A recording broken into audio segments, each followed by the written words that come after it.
సంగారెడ్డి జిల్లా బుచ్చెల్లి మైనార్టీ బాలికల రెసిడెన్షియల్ స్కూల్లో విద్యార్థులు అస్వస్థతకు గురయ్యారు. తీవ్ర దగ్గు, తిమ్మిర్లు, శ్వాసతో ఇబ్బంది పడుతున్న విద్యార్థులను జహీరాబాద్ ప్రభుత్వ ఏరియా ఆసుపత్రికి తరలించారు స్కూల్ సిబ్బంది. స్కూల్ చుట్టుపక్కల పరిశ్రమలు ఉండడంతో వాటి కాలుష్యం వల్ల విద్యార్థులు అస్వస్థతకు గురైనట్లు డాక్టర్లు తెలిపారు. ప్రస్తుతానికి పిల్లల ఆరోగ్యం నిలకడగా ఉందని తెలిపారు.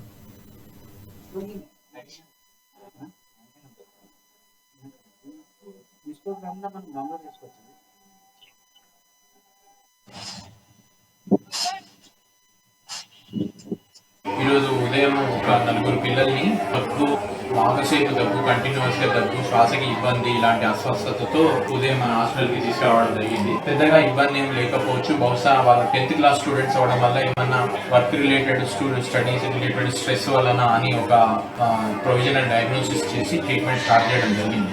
ఇప్పటి వరకు పొద్దు నుంచి ఇప్పటి వరకు మనం ఇచ్చిన ట్రీట్మెంట్ తో వాళ్ళు దాదాపుగా నలుగురు కూడా సిమ్టమేటికలీ బెటర్ అయ్యారు. అయినప్పటికీ నిన్న కూడా ఇదే సిమ్టమ్స్ తో ఒక పాప రావడం, అందరూ 10th క్లాస్ వాళ్ళే అవ్వడం అయితే ఒకటి దాని